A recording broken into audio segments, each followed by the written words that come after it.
Today on the Perception in Action podcast, Perception in Action Journal Club number 29, an exploration of the ecological approach to skill acquisition. What are some of the misconceptions about it, and how might we improve its understanding and application? So it's time for a call to action. Hello, and thanks for joining me. This is Rob Gray from Arizona State University.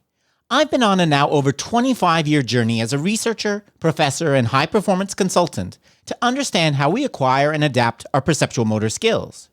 Welcome to the Perception in Action podcast, where I discuss how psychological research can be applied to improving performance, accelerating skill acquisition, and designing technologies. If you're a coach or an instructor, my goal is to help you bridge the gap between research and application, and to connect your experiential knowledge with skill acquisition and motor learning theory. I want to help take you from using practice design recipes to becoming a master chef who can manipulate the key ingredients to come up with your own innovative training methods. If you're a student or fellow academic working in the skill acquisition field, I hope to keep you up to date on the latest studies and help you get to know the people working in this area. Finally, if you're developing training technologies, I hope to help you incorporate good motor learning principles in your design, pull out key performance metrics from the data, and design effective studies to evaluate your product. To learn more, help support the podcast, and or work directly with me, please check out perceptionaction.com. Now on to the show. In today's episode, we had what I hope to be a fairly regular event on the podcast moving forward, an open discussion of the ecological explorers, coaches, practitioners, academics, and researchers interested in this approach. Something that's becoming increasingly evident to me is that we need to take an ecological approach to using the ecological approach in coaching.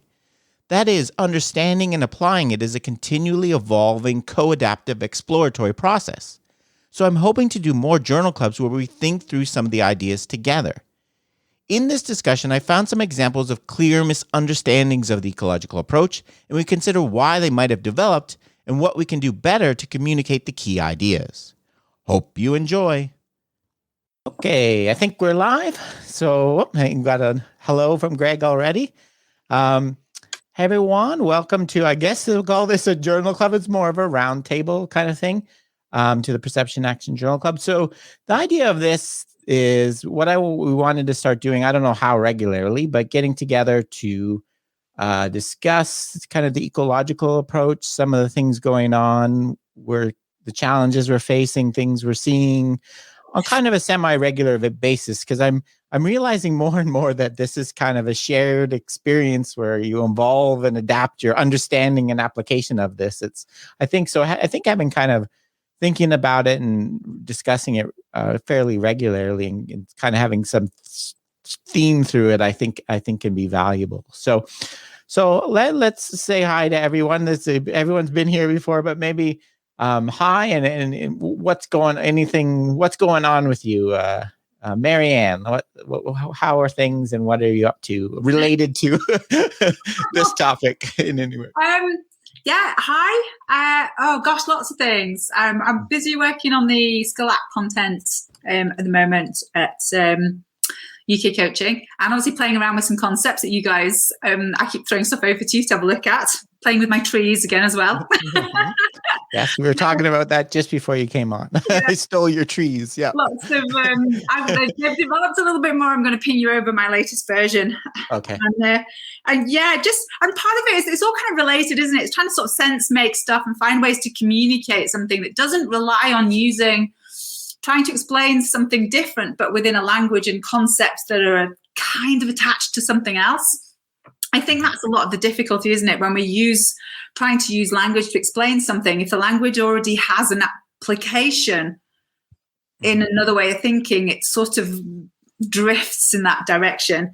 And interestingly, the other things that are kind of popping up in terms of, and I was going to say playing with this, but it is that, some people talk about how do we encourage what does this concept of playing mean? And is it just, being like childlike or having a game, or, how do we have sessions where maybe we've got adults who have never been encouraged to play, or think that, you're setting them up, or that there is a right way to do something that, as a coach. And the other bit actually is how do we apply an ecological lens to things like fatigue, training to withstand pressure, and resilience and things like that. And I've just been making me reflect on some really interesting stuff from my experience in mountain rescue. And I kind of go, it's just like, there's so much in this that's really fascinating from a representative and meaning perspective again. That's cool. That's what I know you've been looking at things like self-talk and think aloud and trying to think some of these different ideas and from a different ecological perspective. Yeah, I think that's cool stuff. Applying it differently. What are we paying attention to? What are we pending, aware of, curious about, noticing? Yeah. Yeah, well, that's cool.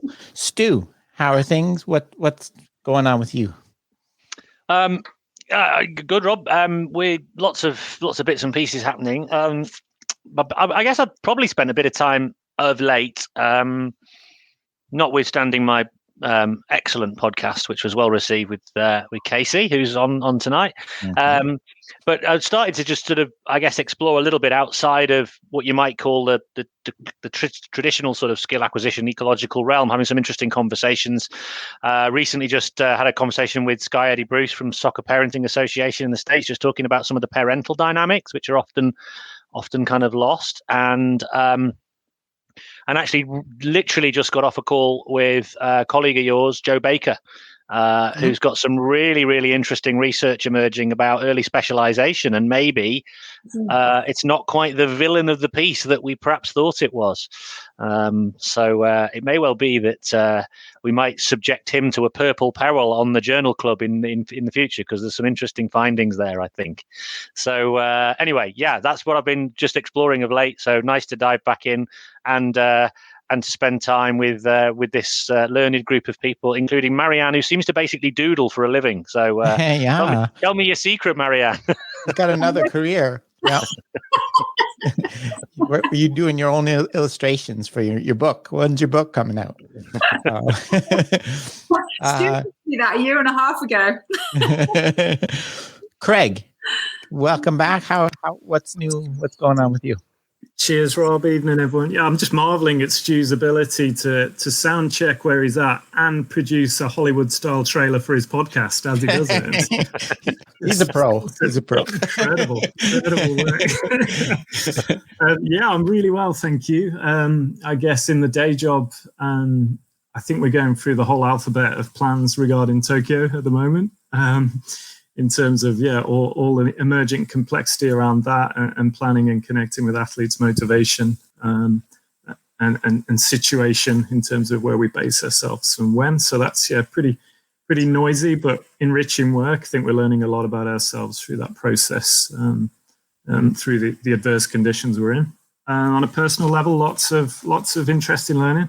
I think I've been back to uni more times in the last 2 weeks to deliver lectures or sit on forums than I have in the last 17 years. So it's been pretty scary, but sat yesterday at a school in Wales. You may have seen it on Twitter, sort of connected around ecological dynamics and just a safe forum for people to engage. So it was a really rich experience yesterday, looking at some of the parallels between the constraints of an education system and a performance sporting system and how that relates to, I guess, pedagogy and how things are experienced from an athlete or participant perspective, which I know will resonate with Stu pretty deeply.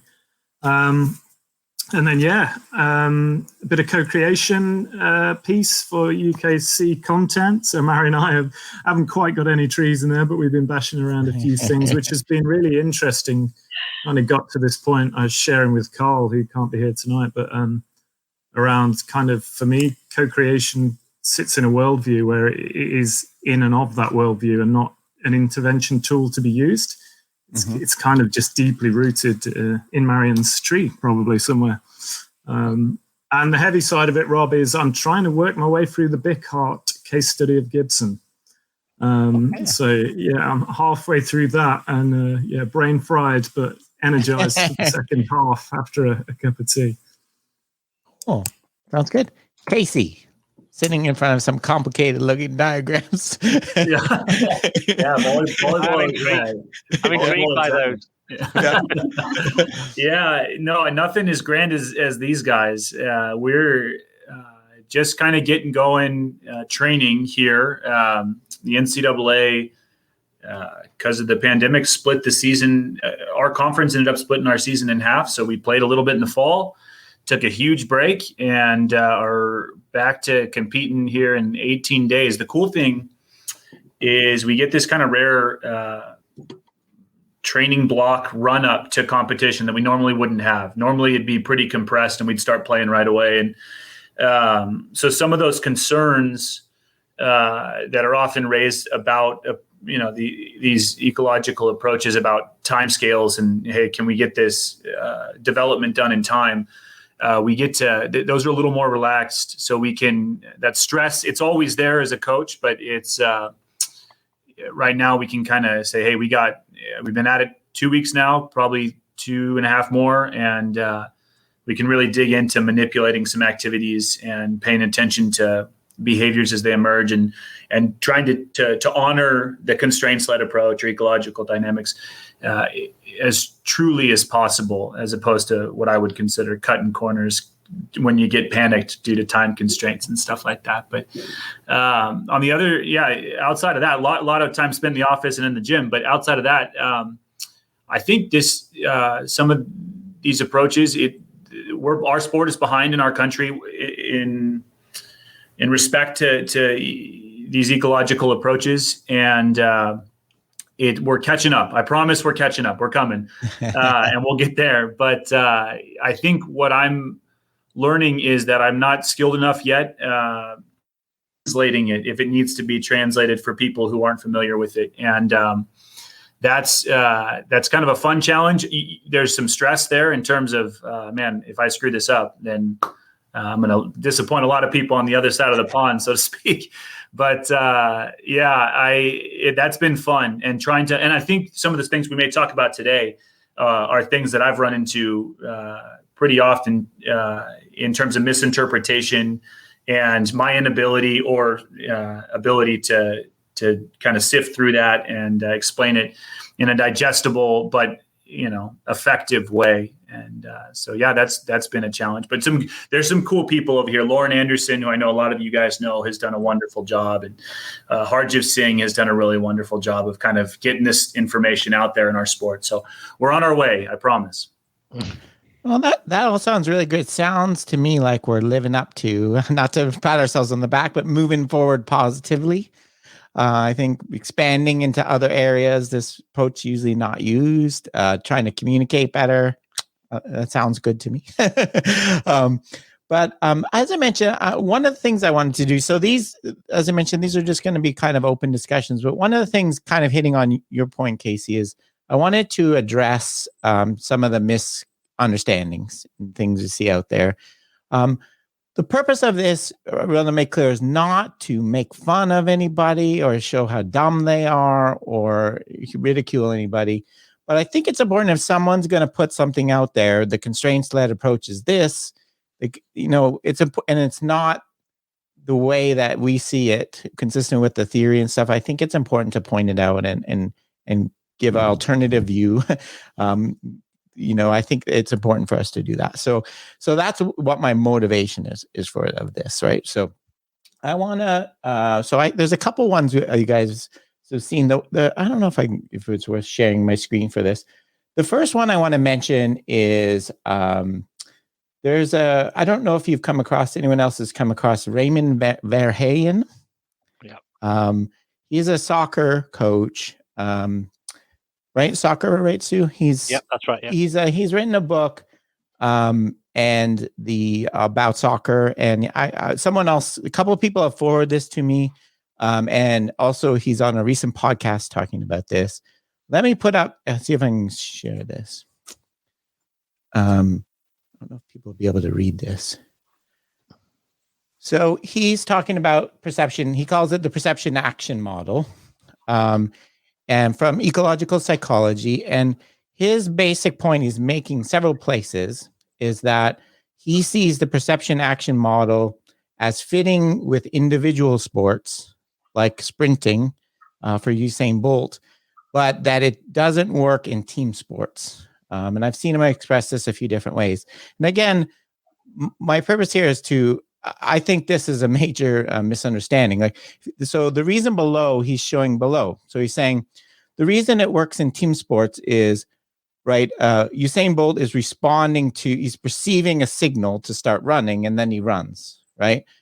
The bottom paragraph, he's explaining why he thinks it doesn't work in team sports, because so he's saying if you are a soccer player with the ball, you turn your body left, that makes your teammate drive to the left, right?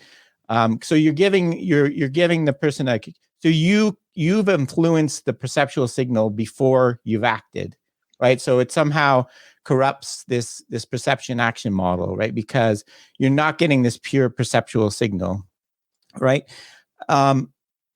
I don't know if anyone else would come, but the problem with it is that second paragraph pretty much exactly describes perception action coupling perfectly. I could not, right? That's it. So it's not perception arrow action, right? It's perception. They're coupled they're in both directions, right? I don't know if anyone, Marianne, I could see you. Yeah, I'm just thinking, well, he also describes a complex adaptive system perfectly there. That is what happens. What we do in a system like that influences what happens around us, influences what we do. And that's why, that's really interesting. I'm just thinking that's a complex system rather than, and his first one is almost a little bit more like, what a motor program was kind of developed for. This is a ballistic, there's a stimulus, there's a response. How do we account for you being able to adapt to it? Yeah, fascinating. Yeah. So the problem he identifies in the second paragraph is a valid one, but it's exactly the reason Gibson proposed perception action is coupled. Action, we act to perceive, right? As much as we perceive to act. So I don't know if anyone else has. Like I said, I just wanted to, so if you read that, just, think about it, I think you can start the first calling it a perception action model. That's not what it's called. So you can kind of know it's going to go a bit downhill from there. In fairness, Rob, I think on some levels it's a great example, and perhaps we're there's a degree of benefit to the fact that this has been shared, because I can imagine this being a kind of an understanding that quite a few people might have, which is the assumption that because perception action coupling has to a certain extent, it assumes that we act because of our perception, not the fact that there is this kind of loop. So maybe it should be called like perception action loop. I don't know. I haven't got the right term, but I don't know. I mean, maybe people make an assumption that it is a kind of linear process. And it doesn't, and it's useful to be able to talk about it, because in actual fact, it's the very opposite of that. So on some levels, this may well be a fairly widespread misconception that is useful to unpick.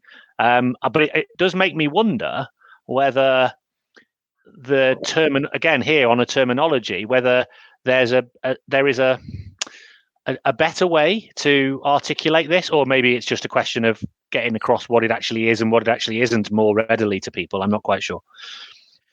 Yeah, no, Stu, that's a great point. I'd like to emphasize that I want to express that I kind of, on one, I think we share the responsibility for the interpretations of these, and these are very common. Some of the other ones we'll talk about are very, very common. And they're very constructive to see how people interpret that. I think you're right. It's not just bashing here. I think it's very instructive to see how people are thinking about these things. That's why I pulled these out. I think so. I agree. Perception. I don't think the coupling doesn't come across what it really is a deep word with a lot of meaning. Another one. I don't know if you guys. The other word I was talking to Stu McMillan from Altus, we were kind of exchanging the problem with the phrase self-organization. The term, the self in self-organization, I think people think it's still centrally controlled top down, right? When you say, I think athletes self-organize their coordination, a lot of people go, yeah, that sounds great to me, because they just do it themselves, right? You take responsibility, you think about how to do it, but you do it yourself instead of me telling you. But self-organization that's not what self-organization, the real term, means. So we were talking something like emergent organization would be much, because it's then you link it to self-regulation, but it's not quite the same. Those things are related, but the true self-organization is like a flock of birds. Like there's no, when you say self-organization, often people still think you mean, oh, my brain still controls everything. But it's just my own, I figure it out myself, not the coach filling my brain. I think but that's not like the true sense of the word. So I think you're right, Stu. There's some terminology that I don't know. I saw one on Twitter today to someone talking about the word skill. Also, it was a good point. Players have, when you say an athlete has skills, sometimes they think you're talking about how long they can keep a soccer ball up in the air or do fancy tricks, right? In baseball, we call them tools. How tools is fast. It doesn't mean they can play at all, which what we want to mean by skill. But yeah. Any other comment, Craig? I'm curious, Rob, around, I have to be careful here because I don't know the intention of the question, but on the session I cited yesterday with the university, or the school, should I say, over in Wales, somebody asked in the chat whether it was easier to engage in ecological dynamics in an individual sport versus a team sport. And I guess that's I'm seeing some potential links here to the screenshot regarding kind of misconceptions around perception and action. And I think I'm curious whether people just get pretty scared around the complexity of interrelating pieces of the jigsaw in terms of the perception coupling relative to multiple affordances and nested affordances and these sort of things. And I think it is when you get into that people can hit a wall maybe and bounce back a little bit at that stage. Yeah, that's a good point. Casey or Stu? Casey, do you? Yeah. Applying it to team sports? Yeah, I think Stu and I chatted about this a little while back, and our sport that's where you get the most pushback. It's just because as Stu and I discussed, there's not possession. You don't get to hold the ball in volleyball. Everything's a rebound based on the action that occurred before you. And it's so there's no way, per the rules of the game, you need multiple actors. And so it's really alluring to want to control that, to be the conductor and explicitly instruct. And it is, on the flip side, it's scary to say, hey, we're going to allow these things to try to emerge, especially when, like I was saying before, you're under you're often under time constraints. We got to win next weekend, or so on and so forth. Or it feels like that is the right way to put it. But yeah, I think that it's certainly possible. I would argue, obviously, that it's possible. I think it's been certainly beneficial. But a lot of the pushback that I've gotten is related to this idea that in a team sport, especially one where we can't manipulate timing, where we're kind of beholden to timing, then it just is an uncomfortable place to say, hey, we'll just allow these things we'll set up some constrained activities with targeted information, so to speak, and we'll look for emergent behaviors, synergies and stuff like that. And it's just an uncomfortable deal for a lot of people. It's a big leap in our sport. And I think that's one of the reasons why it has been dominated by more cognitive information processing approaches, because our sport, in my opinion, our sport sits on an extreme end of the spectrum, where you have to have multiple actors to play the game. There's no possession in terms of being able to manipulate the ball outside of a rebound. It's certainly a hurdle to overcome, I think. Yeah, no, I think that's a good point, Craig. Like things like we always talk about intrinsic dynamics or coordinated, how you scale those up to a team level is can get pretty complicated. Can I ask a question, guys? About so team sports are not something I've got a lot of experience in, other than playing canoe polo and a bit five-side football. But I was just thinking with that, and this is really relevant, I think, to riding horses and stuff to do with horses. A lot of the time in those environments, when we think about that perception action coupling being moving to perceive, we also move to pick up information about what our movement effects are on the environment. And I do that quite deliberately with a horse. If I do this, then, I'll do something and then it's like a probing activity. When I do this, what happens? And I'm kind of paying attention at various levels, not all of it very explicit. And then I'll do something else and see what happens. And it's a way of me picking up the patterns of how the environment moves in relation to me, that environment being another sentient being, whether that's a horse or somebody I'm playing polo with. And maybe that isn't, that's not sort of as easy to pick up from just going, we move in order to perceive, because we move in order to influence as well. I think it's not just so that we can see differently. Mm-hmm. I don't know if I'm making sense there. No, I think great teams in a lot of team sports, you move to cause the other team to break down or cause their defensive reaction to create an opportunity. So you're like 2 steps ahead, basically. Yeah. What happens? What's happening? Yeah. And then you wait till you see like a disruption in that pattern or that defense, and then take advantage. So there's this constant interplay all the time. Mm-hmm. Yeah. I'm curious around that, Marianne. You and I have discussed at length with Andrew as well, that sense of tactical planning of a route, be that on a climbing wall or for us on a river. Yeah. And the parallels then to what we see a lot in football in the UK is the manager preparing a substitute with an iPad that appears to have some sort of kind of set play or I don't know what's on there, Casey. Maybe you could tell me. But yeah, in terms of, I guess, people struggle a little bit. They kind of have a good grasp on some aspects of an ecological approach, Rob. But when you get into this, well, how do we plan tactics as a team?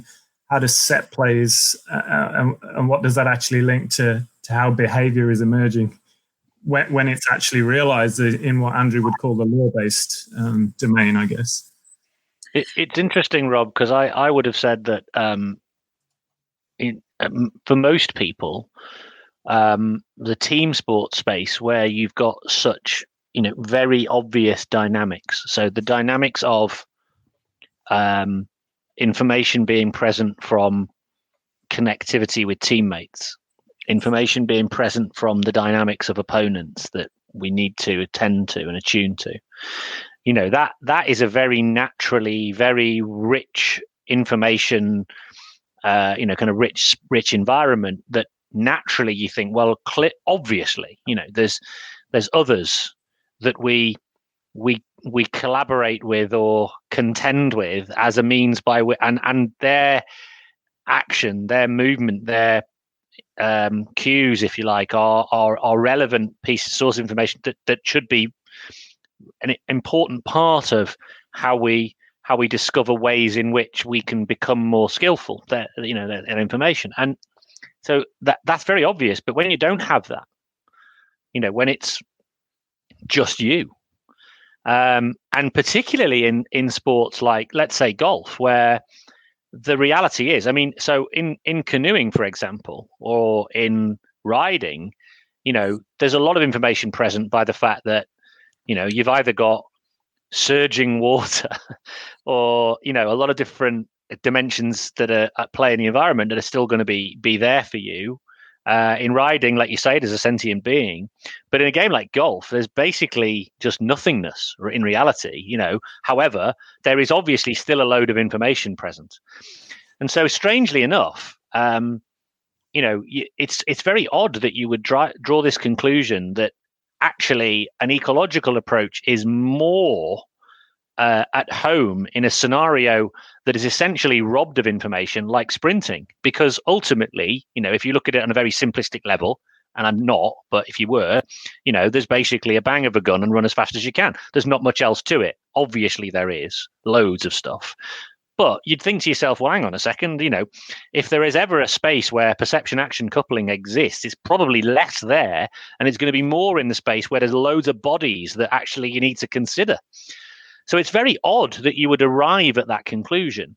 But it's also probably very instructive, I'd say, because strangely, I found myself thinking, isn't it interesting how someone could arrive at this misperception about perception? Because it definitely isn't how I think most people sort of say to me the opposite. They go, oh yeah, I get it in team sports, but it wouldn't apply in golf, or it wouldn't apply in javelin. And yeah, it still obviously does. It applies in all these different domains in just different ways. So it's a very, I don't know. I just found it really intriguing that you'd arrive at that conclusion. I remember reading it and literally turning my head sideways, like, wow, how'd you get to that point? Yeah. Go ahead, mate. I know I just put in the chat there that I can see how you'd get there if you've just gone really simplistically down one tree that's non-representative and one tree that is, and gone behaviorism sits here, that stimulus response. Possibly. Yeah. No, I think that's good. Isn't it? Yeah, I think that's a fair point, though. Team sports is, if anywhere is going to require being adaptive and variable. Teams. Mm-hmm. I even have it within baseball. I get it that hitting, people buy it because you're reacting. You have to be variable. But pitching, I control everything like a golf swing. So why do I need so much variability, right? So it's even within the sport, I think. So yeah, that's an interesting point too. The other one this was one Mark Sullivan sent us. This article in this one, in case anyone's interested. Jose Mourinho and is it Thomas Tuchel hold opposing ideals on two sides of the same coin. So I don't know I've never read this author before, but I can almost picture them. Somewhere I learned that there's two skill acquisition approaches, one very prescriptive and one where they let people do it on their own. I'm going to put this story into that box, that framework, no matter what. That almost seems like what they were trying to, so basically they're talking about contrasting approaches of being prescriptives and different levels of team play. I don't know if you guys have had a chance to read this. I pulled out a couple quotes. So there's a constraints led, which is adding parameters but telling them nothing, and asking leading questions. The theory, there's no right or wrong way of doing things as it's adaptable. So apparently Tuchel practices this. So I think they got some input for some people about what these different, so they talk about differential learning. So the next one, both are practitioners of differential learning, means basically you set a task and let them figure it out, but skillfully. And it's a holistic method and takes in both techniques and tactics. For example, making players practice set pieces with everybody holding tennis balls in both hands so they can't grab shirts. That's actually a constraint, not differential learning, I would point out. But within the numerous examples of constraint-led learning, such as when Tuchel wants players to become more adept at devastating play through the center. Funnel-shaped pitches would be set where the narrowest point would be in the 6-yard box, conditioning players to think that way. It followed the idea of Ralph Rangnick, one of his early mentors, to make training more complicated than the game, so matches seem easy. Okay, there's a few things in here, and there's a lot more if you read the whole article. One of them, the first one I want to pick up on is this one. Going back to what you said, Stu, this impression we have to take responsibility for that. Constraints-led approach and ecological approach is just letting people figure it out on their own without telling them anything.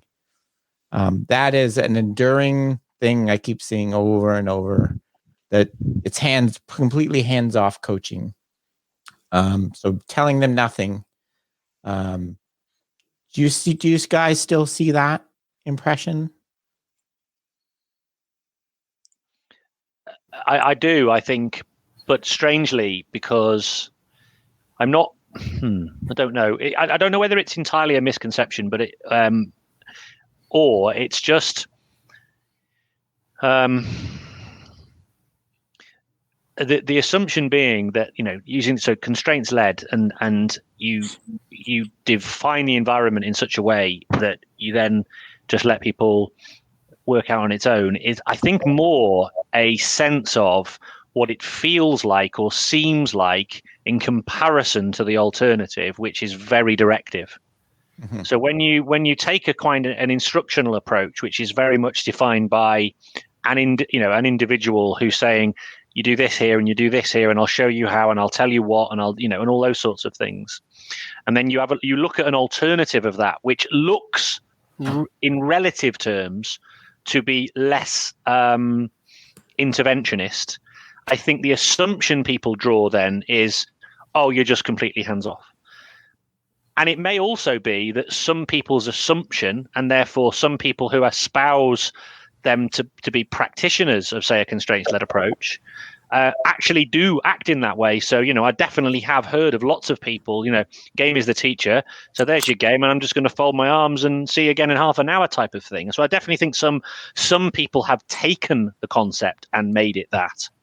So I think there's two dimensions of that. Like, people are misunderstanding, but also people have got another frame of reference that this seems like the opposite of. And I'm not surprised that, this kind of article is written, because it's definitely designed to I see this a lot, which is it's almost being presented as being what's the word?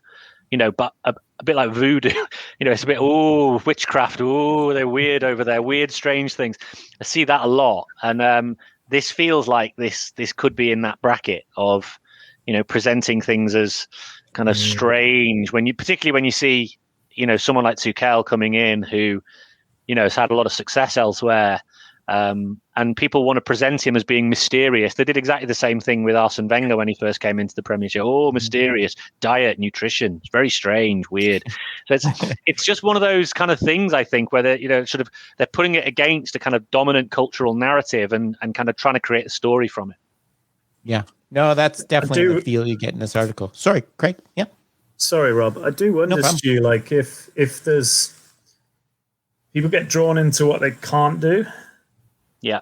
And what they can do. And there's this dichotomy. And I was thinking about this on the drive home today. It's like, certainly from an ecological worldview, I don't want to, ironically, don't want to feel like constrained in my practice of being constantly mindful of what I can and can't do. I just want it to be rooted in something. And then I'm practicing and I'm moving around, and I've got something to anchor reflection and practice and gain feedback from others who are in the environment about.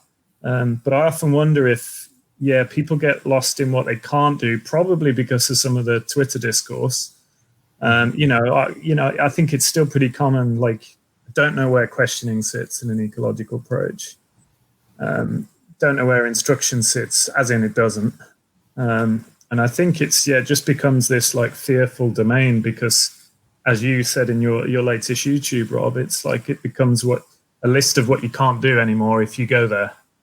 And I think perhaps a role of us, and it's not saying we're right or wrong, but it's just putting a lens on what it could look like, as you did pretty skillfully on your latest YouTube, Rob. Yeah, thanks. That's definitely something I was trying to get across on that, Craig. I think, I had the same. This is kind of, I talking about evolution and adapting. I think this is something we talked about, Stu, at the beginning of the year. This I was getting to the point where, you're almost jumping through hoops to prevent someone from giving a direct instruction and telling them not. I'm like, this doesn't feel right. like it doesn't feel with maybe with the strict theory of it, but it doesn't feel with the spirit. Not allowing people to do things doesn't feel with the spirit of ecological approach, right? That's not really what it's about. So I've been thinking about that a lot too. Where do these kind of moments of, jumping in and being direct and stuff fit in? Yeah. Gone. Go ahead, Mary. I'll just round off go on, Marianne, you go. Sorry. again, I was just thinking about there's confusion between various different approaches, and I know that possibly there's some of the sort of let the game be the teacher. It fits in with some of those games, teaching games for understanding and game sense, and the idea that you watch and then you have a reflective discussion afterwards, and that's where the learning happens. So you just kind of let it roll out, and then everyone starts to try and create shared mental models and ideas about what happened afterwards. And maybe there's just a little bit of sort of like bleed between some of those different ideas. It's not totally wrong though, is it? In the sense that you're probably looking to make changes to the environment before you're going to utilize a human to human communication medium, or you're going to do it alongside that as well, and you're going to be using it as a means by which to infer or to understand something about the way the athletes are reacting or attuning to what's in the space. So it's not entirely wrong. It's just overly simplified and a little bit too kind of like putting it in a box a little bit, So and that's hard. That nuance is quite hard to convey, isn't it? Yeah, no, I'd agree with that, Stu. And I think it comes down for me a lot to I think the biggest difference in my coaching from say 5 years ago to now is probably in language as much as anything. And for that example, Stu, I think we're more likely to frame it. I personally don't believe there is a right and wrong. If I did at one point, it's been proven to not be true many, many times. So I think we're more likely to focus, even if we might go into a funnel of what people may frame as instruction, it's still about exploration. And it's taken into account trajectory and intent, as Rob put the other day. Because I think what's probably pretty clear for me to say as someone who is coaching a lot every day still is, if you don't give direct instruction, sometimes when people are in a struggle, it can feel pretty patronizing. And I've experienced that a few years ago. And what that kind of nudged me towards or guided me towards doing was actually that as it's important for me to know why I coach the way I coach, really important, if not more important, for the people participating to know why they practice the way they practice. And I think if we can co-create an ecological view, because we're not looking to impose one, because that's probably the antithesis of an ecological view, I would suggest, is if we can co-create it. And as soon as I started to do that, then if I did ask questions to explore or navigate a little bit more and not against right or wrongs, it was better understood from the athlete's perspective, like they knew the roots. And therefore I was no longer patronizing in their eyes or making them feel stupid. And it was definitely like more of a shared journey from that point. I guess a sense of what Carl would call a wayfinding, like that knowing as we go together, leading out. Yeah, I think that's a great point. I think I also like the emphasizing the purpose and there may be a time when in ecological approach, we want to just let people play for half an hour without stepping in at all. Right? Maybe there's a time you want to do that, but you do it. Why you're doing it, and kind of what's I think is a bit different than some of these other approaches. I think it is, and we're guilty of. Like I said in my video, I think we're as guilty of this as anybody, trying to explain the method by making kind of binary comparisons and looking at single practice activities and saying that's not the ecological approach. This is, I think, is kind of led to that. A bit. It's totally understandable, and so I think reiterating Stu's point from a few months, all these kind of interpretations, I think, there's logic to them. They're not just complete random errors. Yeah. Yeah. I think taking time to understand the intention, I see a lot in the media of not that. Like as soon as Tuchel had the tennis balls, it was like, he's using a constraints-led approach. Now if you were from that view, you could argue that is, but it might be something very, very different in his intention. I was certainly aware when I found constraints, I guess, that I had been probably doing some or could have explained some of our practice design it was, but it wasn't, because I didn't have it anchored in any intention.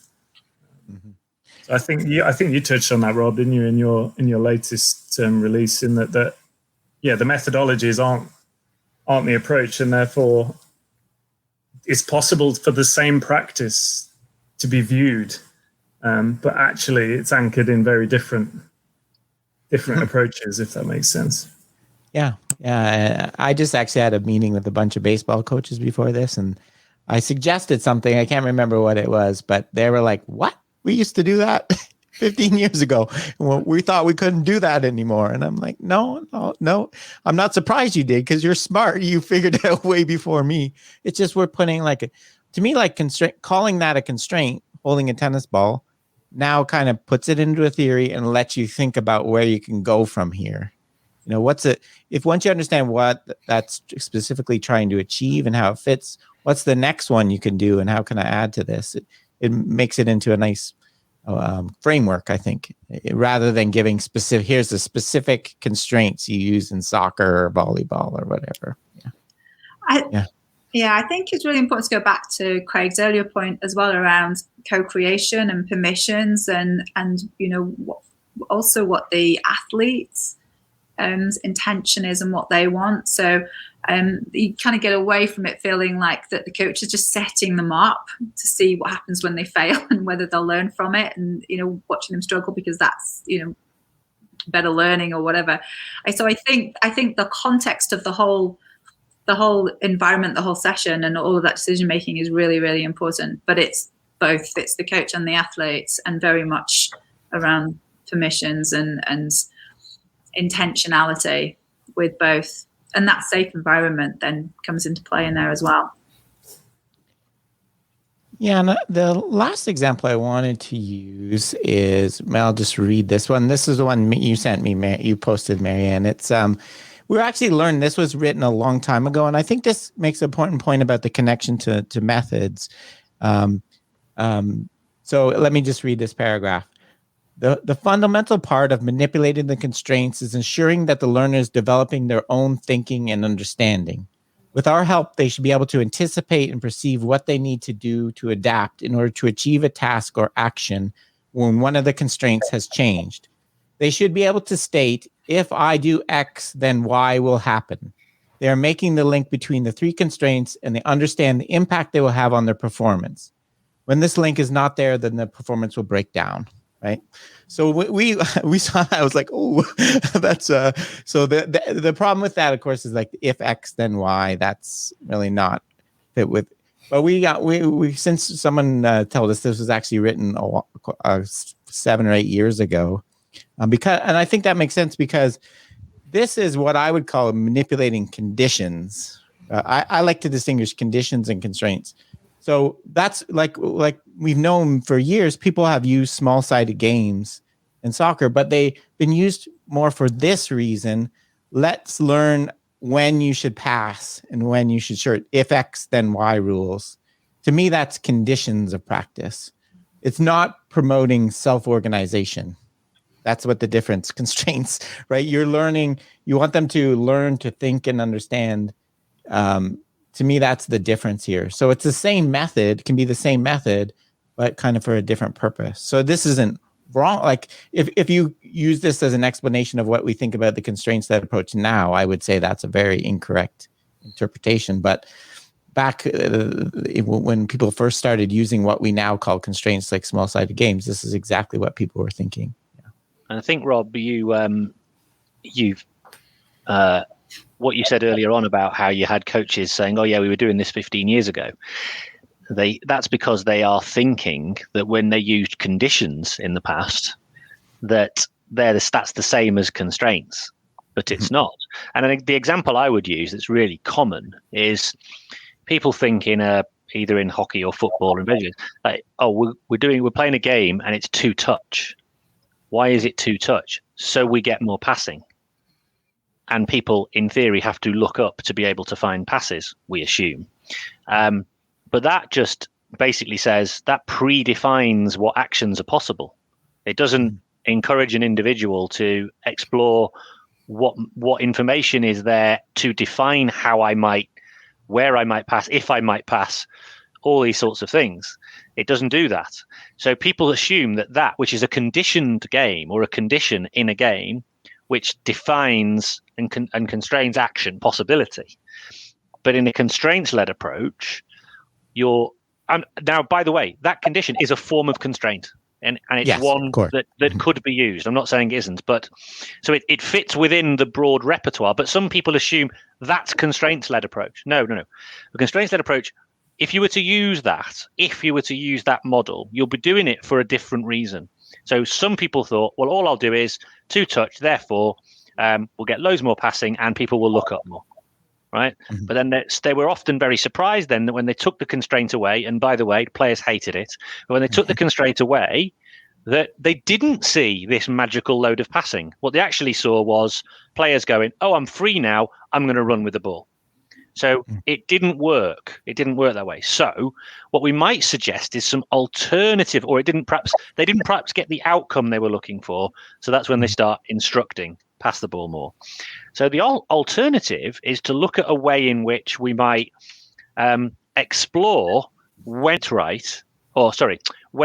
we might pass and what situations we might see that we might pass and when we might not. We might influence or suggest to athletes that there's an advantage to be gained by looking for certain passes or looking for the moment where passes might be of value. I did a recording recently with Andrea Enric for a little mini-series I'm producing off the back of his book. And one of the things he talked about is like there's no intrinsic value to any action in sport, in my sport in particular, in say hockey or cricket. There's no intrinsic value to running. There's no intrinsic value to running with the ball. There's no intrinsic value to passing. The only way there is value is relative to what else is there. Either your opponent or your teammates. That's what gives these things a relative value, and it's understanding the value of those and the how and the when that makes the difference. Now, so I do think that's where some of the misunderstanding stems from with that particular example is people equating conditions, a form of constraint, with the constraint-led approach. Yeah, and I guess it's important to stress the difference. Yeah, that's why I know people maybe gives them a headache when I say try to distinguish Newell's constraints framework, which can explain all behavior and all versus the constraints-led approach, right? If I tell you exactly how to move, that is a very restrictive constraint within Newell's model, but that's not the constraints-led approach. Right, the constraints-led approach, the purpose is self-organization. That's what distinguishes me, right? You're saying with conditions. Conditions can fit in Newell's model. They're a type of constraint, but they're not the CLA, which is promoting self-organization. But again, with terms, I wonder, again, Rob, whether constraints-led approach leads, strangely, people to make that assumption. I mean, I have started to use the term affordance-led approach. Now, that's weird because people hate the term affordance. I don't know why. but I actually think that's a better description. What we are actually doing is designing environments that enable, that's the wrong phrase. We're designing environments that might be rich in information and then working, co-creating and kind of working alongside individuals to begin to understand the ways in which they're perceiving what's in the environment as a means by which to help them with that process of co-adaptive organization or either with opponents or with each other. And I feel like that's I mean, when Danny Newcomb introduced me to the idea of constrain to afford, it was like a game changer. Completely changed my mindset, because up to that point I'd basically been constraining to constraining, probably doing condition games and going around going constraints-led approach, look at me and so that I wonder if, I mean, I don't think we should go around saying affordance-led approach, probably, but I do sometimes. I can so understand why people can't see the distinction. Yeah, definitely. I think that the constraint term it makes sense, but it does lead to a lot of confusion. Casey, I see where you were wanting to jump in. Well, no, yeah, I if you'll allow me to play devil's advocate for definitely in the sense that so to go back to that, was it The Independent? Was that what that article was in? And as I understand it, my apologies for not being up to date on periodicals in the UK, but relatively well distributed in media form. Is that fair? Yeah. Good. Yeah. So here, obviously, some pretty what I would consider flagrant misinterpretations by the author of that article. In terms of, I just imagine what Schulhorn is thinking when they're saying this is differential learning. I imagine he's pulling his hair out. But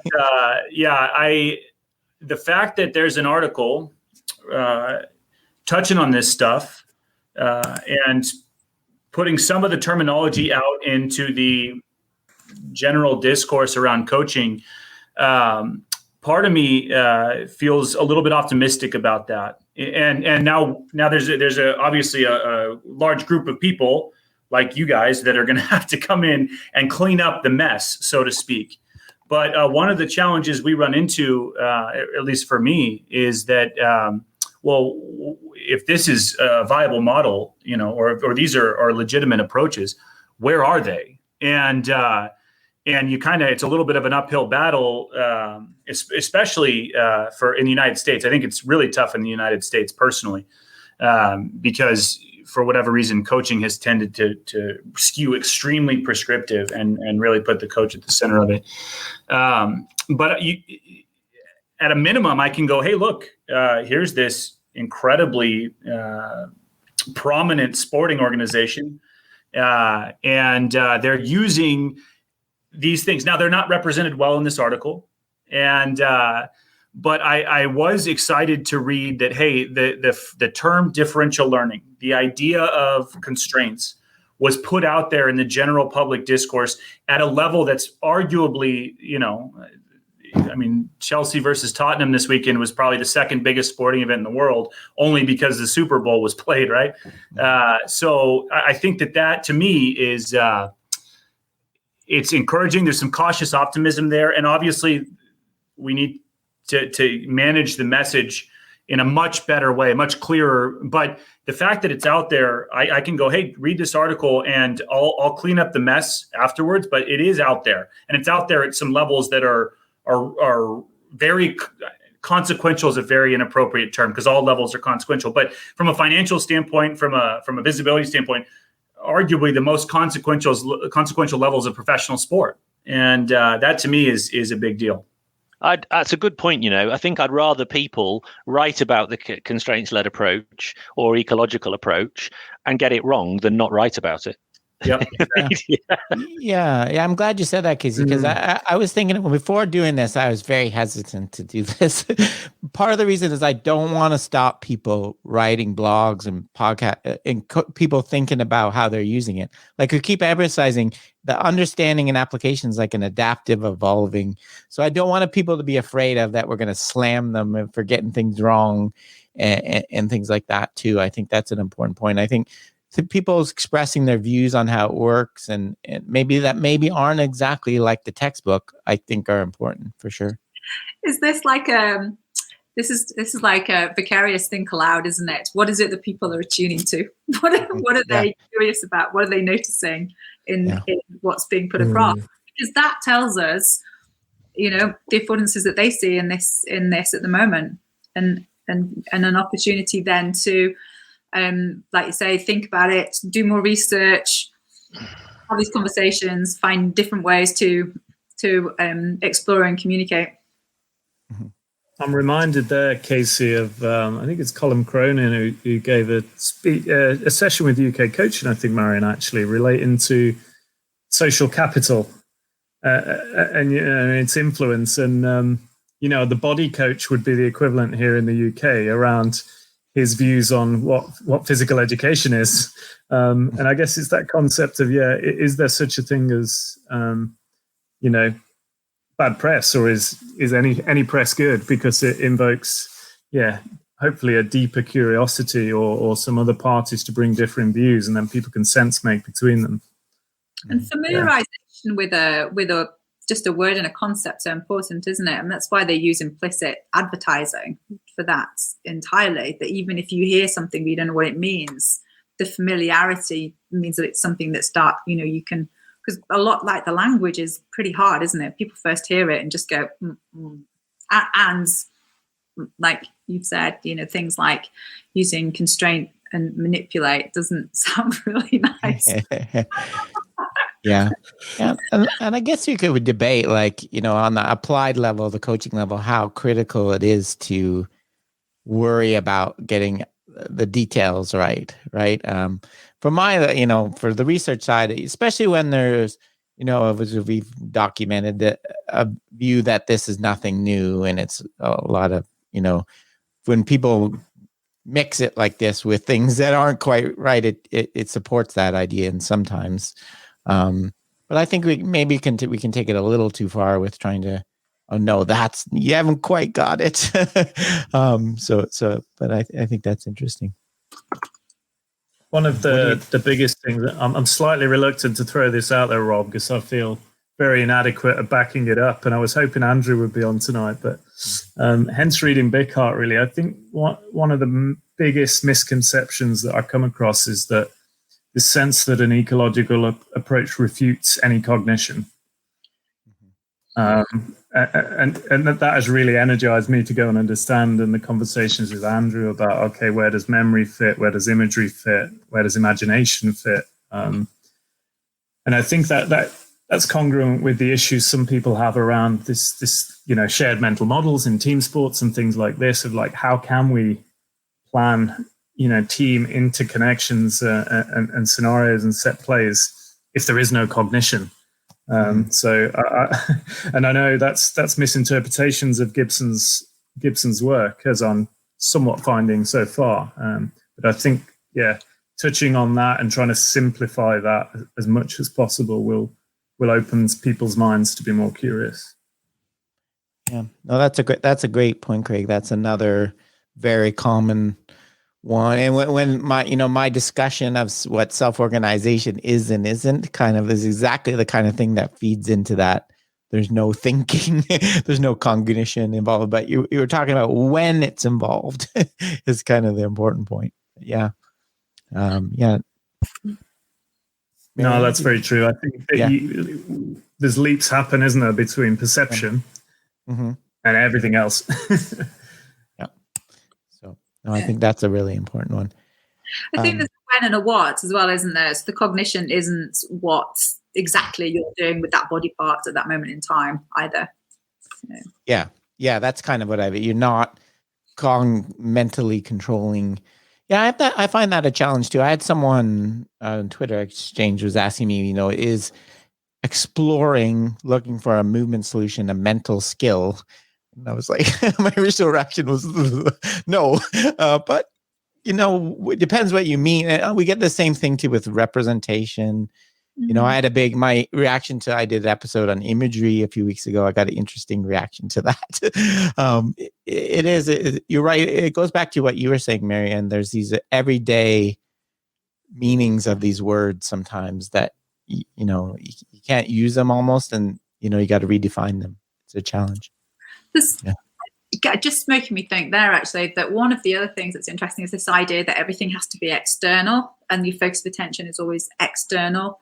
And that's, well, there's no hard and fast rules, obviously, but I mean, there's a lot of time that being aware of intrinsic dynamics is really important. And certainly when I'm riding and when I'm paddling, I'm really aware of pressure on seat bones, balance, out of balance, tension in my, because those things, I don't necessarily think about them consciously, but that I'm adjusting to that all the time. That's what keeps me upright, essentially, as well as that peripheral vision. So my awareness is on those internal dynamics as well. But again, I wouldn't be able to tell you where my body parts are, but I become aware if something goes outside of a boundary, a pattern, like too much tension or too much pressure, perhaps. It's probably worth mentioning here as well that I feel like quite a lot of some of what we've talked about tonight could be explained by the lens through which people are looking at some of these things. So, for example, if you do have quite an information processing influenced frame at which you're looking at coaching and human performance, then there's a chance that you're going to see some of these alternatives and sort of interpret them in that way. And it's made me think. I had an exchange with a very learned colleague who's very much rooted in the information processing kind of realm. And, you know, in all seriousness, well, all right, I mean, it's difficult because this is via text, but, you know, when you hear somebody, and a very knowledgeable individual, right, I don't agree that tidal systems and hunting spiders are representative of human behaviors. I think we should take advantage of cognition. And I responded, that's just absurd. I just said, you know, and the conversation didn't last much longer. You know, and the suggestion was that these factors have been propositioned in coach education. And I'm like, what? I honestly said, well, I've never heard of that. I've never, ever heard of that. Now, I can understand why somebody might try and make that link. But I think some of it was driven by the fact that, you know, we actually arrived at an end conclusion, which was this idea that, you know, that the information processing account of human interaction, human performance is clearly a very, very strong lens through which this viewpoint has been created. And therefore, you would look at any other accounts which might, you know, confer in nature that there might be some association with the way organisms are interacting with their environment, and therefore, you know, there might be something that we could take from that. You would obviously just discount that. And I don't think anyone has ever said, oh, hunting spiders, therefore this in coaching. What people might have said is there's some interesting things that we've seen in nature, and do they sort of things apply to a human organism, you know, given that we're essentially a living being.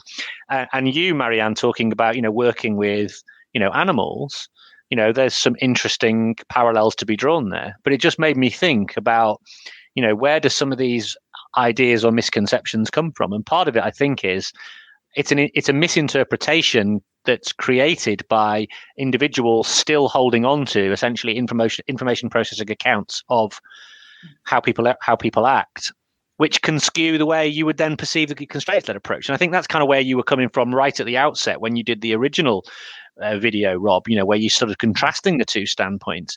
Wasn't to say this is right, this is wrong. It's just saying, look, there are some things that just don't kind of interconnect together, and you just need to understand that, you know. So this idea that you can kind of take it, you can intertwine the two things is pretty difficult to unravel. Now, it doesn't mean that, and I wrote this down earlier on, you know, I've heard you say this before as well, Rob, but everything is on the table in an ecological approach, but it doesn't mean it's an all-you-can-eat buffet.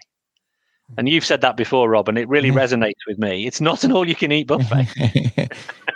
Yeah, no, I think those are great points to it. I agree. I think there's also this kind of, within the research side, at least, this kind of, I don't know if this is the best word, fetishizing the brain, right? Yeah. We want a brain to be doing something super complicated, and that's where all skill lies.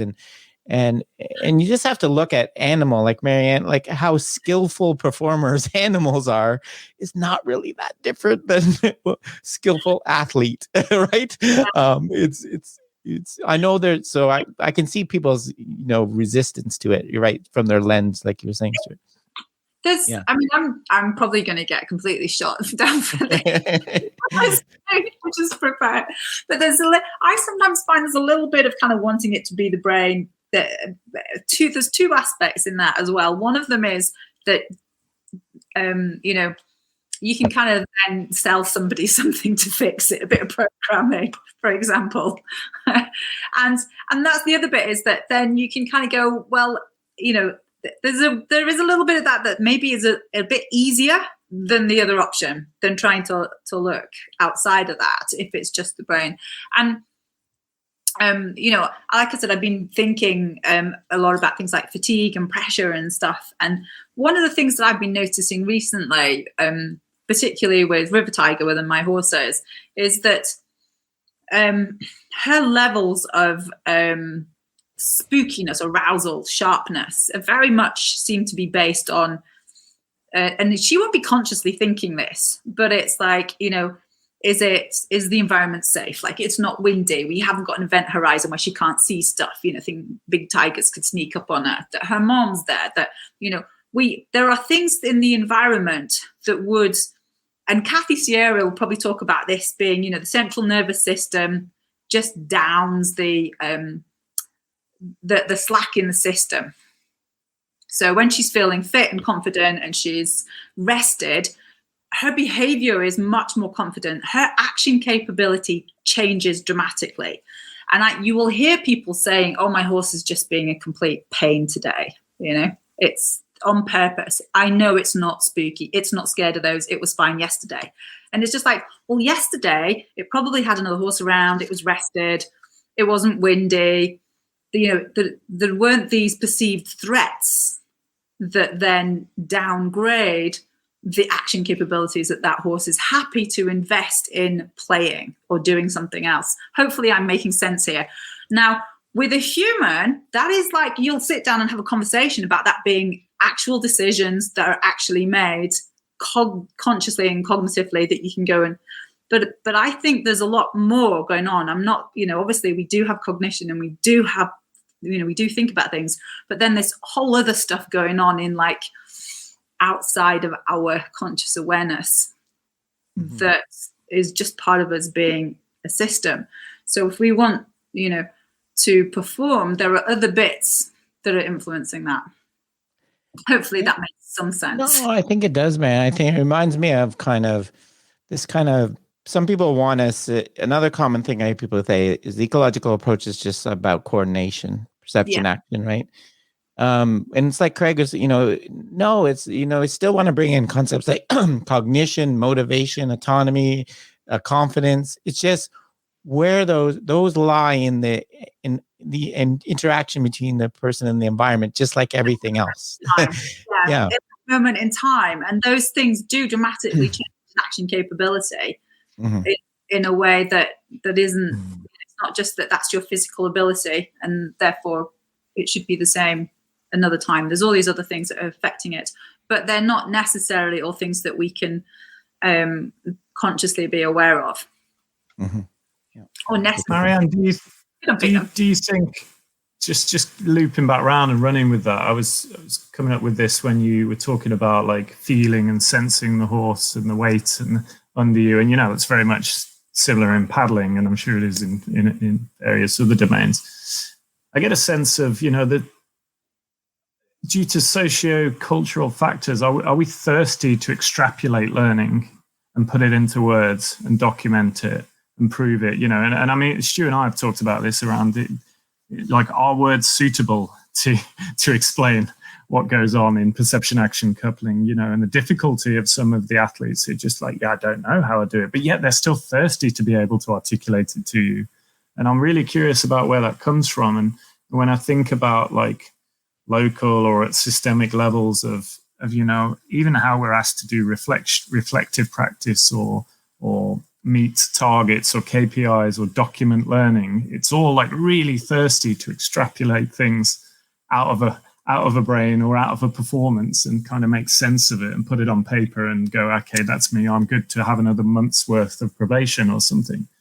I'm beginning to get really curious about that sort of, that's where that thirst to be able to articulate comes from, rather than being comfortable just attuning and showing.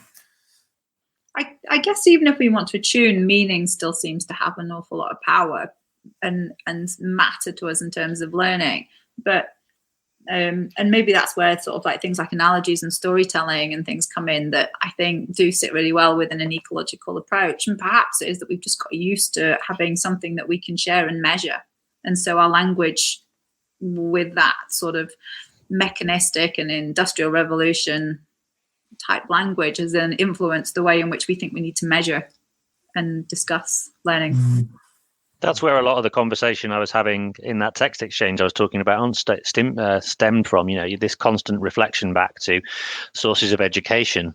And, it works here. So that surely that then translates into the physical realm.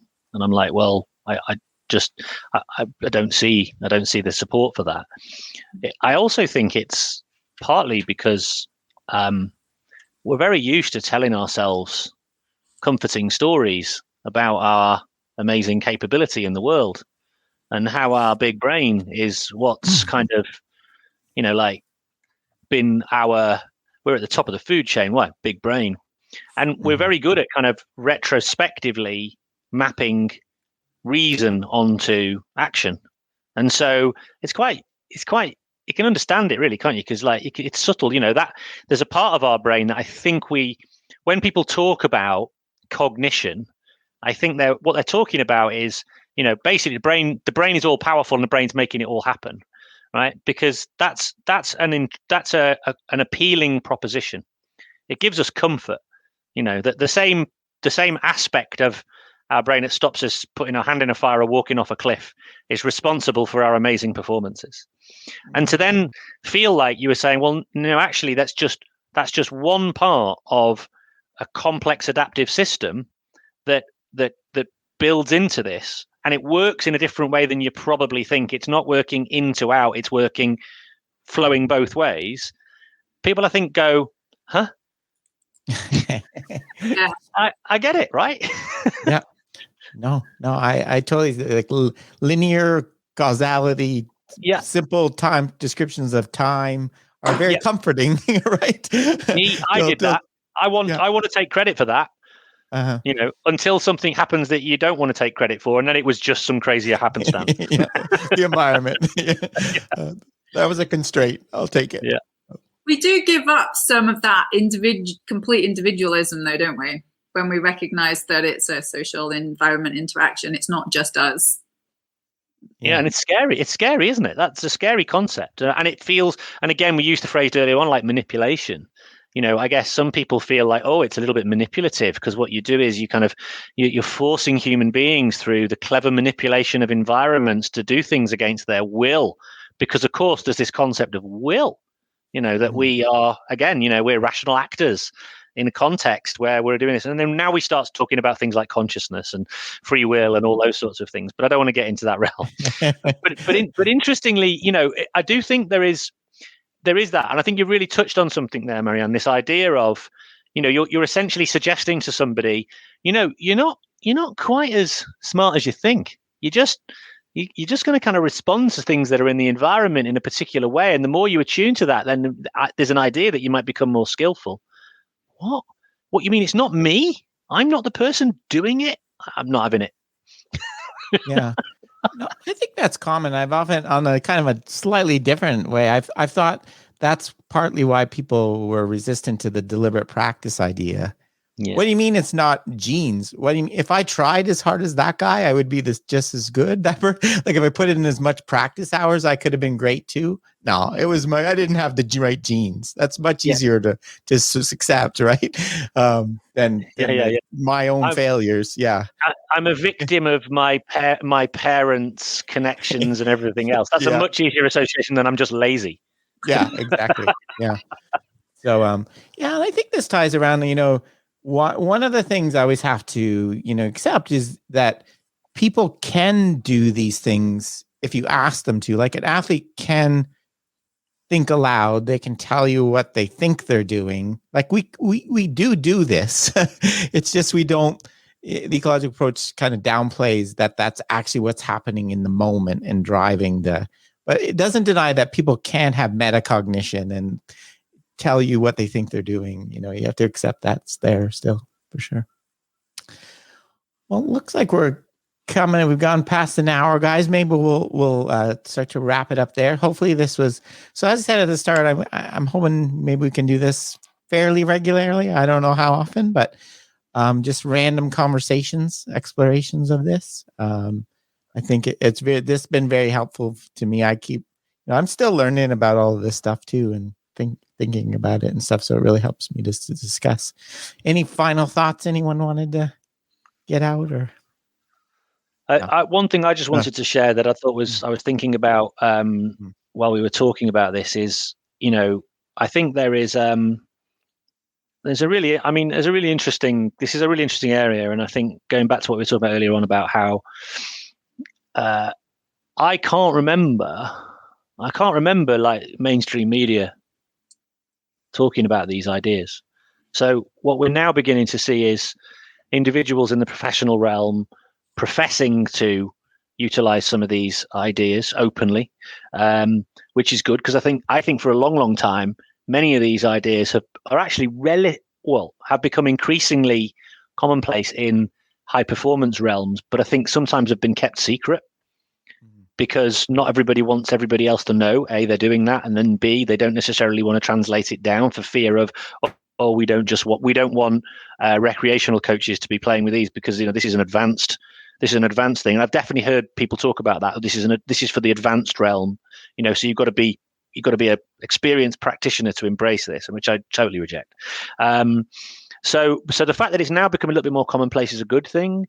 I also welcome, and I reiterate your point earlier, Rob, that I think we should absolutely welcome people writing about it, even if they're not quite getting it right. I think that's a great opportunity for us to be able to sort of explore like this and use those as stimulus points to talk about that. And I definitely don't want to, kind of get people fearful of sharing their thoughts and ideas, and even if they're maybe got the slight intricacies that they've not quite picked up, let's understand that there are a lot of nuances here. I mean, there's sometimes when I think I hear people saying, "Oh no, that's TGFU. It's not constraints led approach," and I honestly still now go, "Oh, didn't realize there was a difference," or I didn't realize where the difference was, and I'm like, right, now back to the books, let's start again. So I think there's some real value in the fact that people are sharing these ideas. Really welcome it. If it's misrepresented, that's a shame. If it's misunderstood, that we can deal with. So, more power to people's elbows. Mm-hmm. Yeah, well said, Stu. Yeah, definitely. And if anyone wants to reach out and talk about this and join in on us, if you have some ideas, you want to keep expanding on them, we'd love to have you. So, thanks everyone for joining us. We'll see you next time. Okay, that's it for today's episode. Remember, you can contact me at robgray@asu.edu or follow me on Twitter at ShakyWeights. To find out more about the podcast, please check out perceptionaction.com. Finally, to support the podcast and receive bonus materials, including written transcripts, please head over to patreon.com/perceptionaction. This is Rob Gray from ASU. Cheers for now, and keep them coupled. Gone straight away.